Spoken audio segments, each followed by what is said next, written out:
सफल हुने बित्तिकै के गुण चाहिन्छ जस्तो लाग्छ। मेरो विचारमा चाहिँ होइन, सफल हुनका लागि विभिन्न गुणहरू चाहिन्छ जस्तो लाग्छ, जुन चाहिँ म हजुरहरूलाई सेयर गर्न गइरहेको छु। हेलो नमस्कार, म ममिता खवास, म चाहिँ नेपालबाट होइन। मैले हजुरहरूलाई बिजनेसको बारेमा केही समयदेखि भन्दै गइरहेको छु होइन।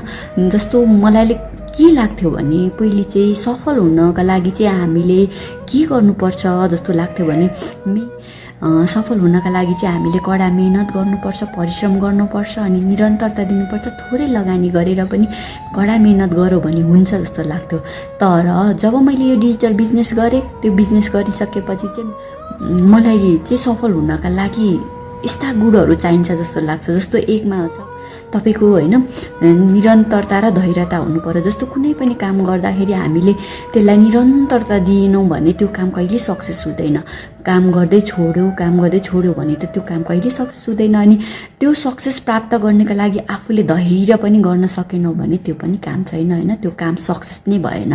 अनि सुरुमा चाहिँ तपाईँको उद्देश्य हुनु पर्यो, जोस हुनु पर्यो। जस्तो के काम गर्नु हुँदैछ, त्यो काम गरेर चाहिँ तपाईँ के प्राप्त गर्न चाहनुहुन्छ, हजुरको उद्देश्य त पक्कै हुनु पर्यो होइन। अनि त्यो काम गर्नका लागि तपाईँमा कतिको जोस छ होइन, म चाहिँ यो गर्न सक्छु, मजाले गर्छु भन्ने हजुरमा जोस पनि हुनु पर्यो। अनि अर्को चाहिँ के छ भने तपाईँले सहन सक्ने क्षमता हुनु पर्यो क्या हजुरमा होइन। आफूले सहन सक्ने क्षमता पनि हुनु पर्यो।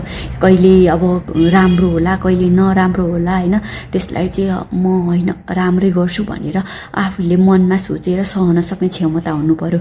जस्तो अनि भने परिवर्तनलाई चाहिँ हजुरले स्वीकार गर्ने क्षमता पनि हुनु पर्यो क्या।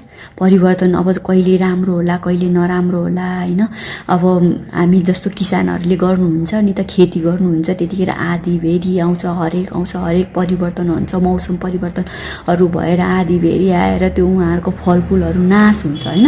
तर उहाँहरूमा चाहिँ त्यसलाई सहन सक्ने क्षमता त छ नि त, परिवर्तनलाई पनि सहन सक्ने क्षमता हुनु पर्यो आफूमा। अन्तिममा चाहिँ के छ भने हजुरहरूले जोखिम सहन सक्ने साहस अथवा क्षमता हुनु पर्यो। किन भन्दा चाहिँ अब हामीले होइन कुनै काम गर्दा त्यहाँनिर हाम्रो पसिना, मेहनत, लगानी सब कुरा फसेको हुन्छ।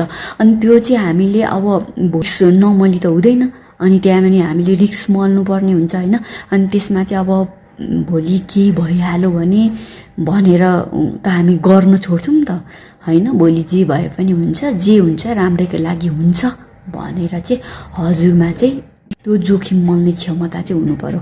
भोलि बिग्रे भत्के पनि मैले यसलाई जसरी भए पनि राम्रो बनाउँछु होइन। के भइहाल्यो भने पनि अब कति त जान्छ नि त, जस्तो हेर्नु अहिले आन्दोलनहरू भयो, हरेक भयो, त्यस्तो हुँदाखेरि कति तोडफोड भए, कतिको पसलहरू जले, कति भत्के होइन। हजुरले जोखिम त मल्नुपर्ने हुन्छ। अनि जोखिम सहन सक्ने साहस पनि आफूमा हुनुपर्छ। भनिन्छ नि, एउटा भनाइ छ नि, जस्तो चाहिँ तपाईँले के गर्दै हुनुहुन्छ अथवा मैले के गर्दैछु मात्र नभएर म के बन्दैछु भन्दैमा पनि भर पर्छ अरे भन्ने भनाइ छ। तपाईँलाई चाहिँ सफल हुनका लागि के गुण चाहिन्छ जस्तो लाग्छ, कृपया भनिदिनु होला। हस्त, धन्यवाद, नमस्कार।